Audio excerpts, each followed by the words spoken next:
যদি কেউ ভাবেন যে মানিক ইঞ্জিনিয়ারিংয়ের থেকে ডিজাইন কনস্ট্রাকশন কাজগুলো যদি করান সেক্ষেত্রে কি কোনো বেনিফিট আছে বা এই জায়গায় কি কোনো বেনিফিট থাকতেছে কি না, আসলে বেনিফিট বলতে যদি আমরা বুঝি, আমরা তো আসলে আপনাকে কোনো অর্থ বা আর্থিক কোনো সহযোগিতা বা এরকমের তো কিছু করতে পারবো না। আপনি একটা বিল্ডিং করবেন, এই বিল্ডিংটা বা একটা বাড়ি করবেন, এই বাড়ির একটা প্রপার ডিজাইন এবং এই ডিজাইন মাফিক আপনাকে প্রপারভাবে একটা কাজ করে দিতে আমরা একটা কনসার্ন করব বা কন্ট্রাক্টিং একটা কনস্ট্রাকশন কাজটা করে দেওয়ার জন্য আপনাকে সহযোগিতা করব বা আমরা কাজটা করে দেবো ধরলাম। সো এখন লাভের যে বিষয়টা হচ্ছে যে আপনি যদি আমাদের থেকে একটা ডিজাইন করান সেক্ষেত্রে ডিজাইনটা প্রপারভাবে আপনি ডিজাইনটা পাবেন। প্রত্যেকটা ডিজাইনের আমরা ইন্ডিভিজুয়াল আলাদা আলাদা ক্যালকুলেশন অ্যানালাইসিস করে প্রপার একটা প্রজেক্ট করার ক্ষেত্রে কিন্তু অনেক বিষয় মাথায় রাখতে হয়, অনেক কিছু একটা টিমের সমন্বয়, একটা টোটাল প্রসিডিউরটাকে একটার পর একটা ধাপে ধাপে এগিয়ে এরপরে প্রজেক্টটাকে কমপ্লিট করতে হয়। এর মধ্যে অনেক কিছু বাধা বিপত্তি বা অনেক কিছু ফেজও করতে হয়।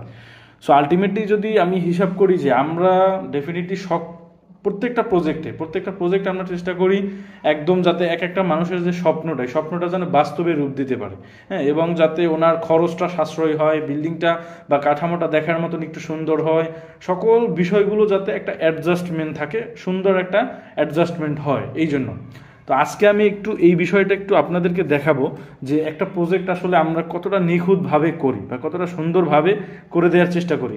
যদি একটা ডিজাইন সুন্দর হয় সেক্ষেত্রে আপনার বাড়িটাও কিন্তু সুন্দর হবে। যদি ডিজাইনটা প্রপারভাবে না হয় সেক্ষেত্রে কিন্তু আপনার বাড়িটা প্রপারভাবে করতে পারবেন না।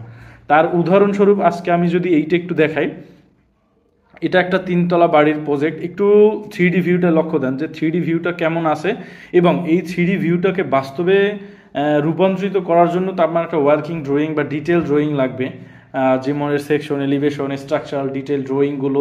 তো এই ডিজাইনগুলো আপনাদেরকে একটু আমি দেখাই। এটা হচ্ছে আমাদের 2Dটা। যদি আমরা একটু খেয়াল করি যে আমাদের 3D পিকচারটা এবং এটা হচ্ছে আমাদের 2Dটা, মানে 2Dটা দেখে মূলত এই ড্রয়িংগুলো দেখেই বেসিক্যালি হচ্ছে আমাদের মিস্ত্রি বা সাইট ইঞ্জিনিয়ারদের থাকবে, সেই ডিরেকশন দিয়ে এই অনুযায়ী কাজটা করাবে। এটা তো আসলে 3D এইরকম একটা পিকচার দেখে আসলে কাজ করতে পারবে না। কাজ করার জন্য এরকম একটা ডিটেলস ড্রয়িং দরকার, বা এরপরে এর স্ট্রাকচারাল ডিজাইন কলাম লেয়ার থেকে সকল ডিজাইনগুলো থাকবে।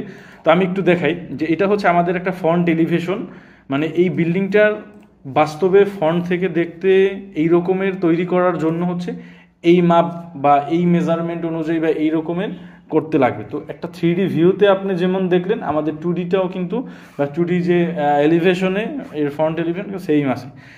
এতে এই জায়গায় এর হাইট থেকে শুরু করে কিভাবে বিল্ডিংটার হাইট কত ফিট হবে, ফ্লোর স্পেস বা ডিটেলসের সকল কিছু কিন্তু দেখে দেখে মিস্ত্রি বা যারা সাইটে কাজ করবেন তারা করতে পারবেন। এরপরে কোন অংশ থেকে লেফট বাম সাইড থেকে দেখতে বিল্ডিংটা এইরকমের লাগবে বা ওই সাইডটা থেকে এরকমের হবে, এরপরে রাইট সাইড থেকে দেখতে এরকমের হবে, এর ডিটেলস মাপ মেজারমেন্টগুলো ডাইমেনশনগুলো সকল কিছু পারফেক্টলি থাকবে।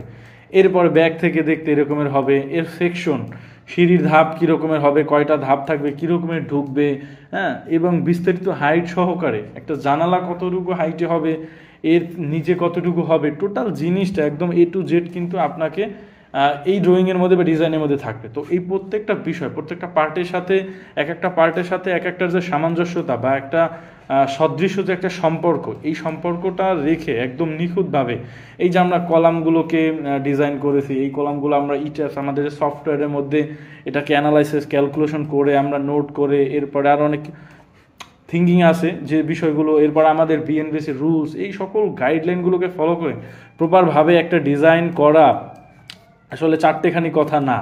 তো আমরা চেষ্টা করি যে প্রত্যেকটা প্রজেক্ট ছোট হোক বড় হোক বিষয় না, বাট প্রত্যেকটা প্রজেক্টই হচ্ছে একটা মানুষের একটা স্বপ্ন। তো এই প্রত্যেকটা স্বপ্নকে একদম সুন্দরভাবে নিখুঁত হাতে আমাদের করার চেষ্টা করি। আর একটা বিষয় হচ্ছে যে একটা প্রজেক্ট আসলে একটা ইঞ্জিনিয়ার দ্বারা আসলে হয় না, একটা প্রজেক্ট আসলে একটা টিম ওয়াইজ কাজ করতে হয়। যেমন যদি একটা বড় একটা সমস্যা হয় যে বা কোনো একটা বড় ডিসিশন মেকিংয়ের ক্ষেত্রেও কিন্তু যদি 5টা ইঞ্জিনিয়ার বা 4টা ইঞ্জিনিয়ার একসাথে থাকে বা একটা বোর্ড মিটিং হয়, তো এই জায়গায় আসলে এক একজন মাথার থেকে এক একটা ভালো বুদ্ধি বা একটা ভালো নলেজ বের হয়। কারণ একটা মানুষ তো আসলে অনেক কিছু জানবে, বাট এর থেকে আরও ডিফারেন্ট কিছু অন্য কেউ জানতে পারে, সকল বিষয় থাকে। তো এই বিষয়গুলো নিয়ে আসলে আমি পরে একদিন কথা বলবো হয়তো, বাট আমি এই জিনিসটা বলতে চাই যে মানিক ইঞ্জিনিয়ারিং আপনাদের আলাদা কোনো বেনিফিটেড দেয় কি দিবে না সেটা জানি না, তবে আপনি মানিক ইঞ্জিনিয়ারিং থেকে যদি ডিজাইন করেন, কনস্ট্রাকশন করেন, সেক্ষেত্রে আপনি প্রপার জিনিসটা পাবেন, এটুকু আপনি ইনশিওর আমি করতেছি এবং এতটুকু বিশ্বাস আপনি রাখতে পারেন। দর্শকবিন্দু সবাই সুস্থ থাকবেন, ভালো থাকবেন।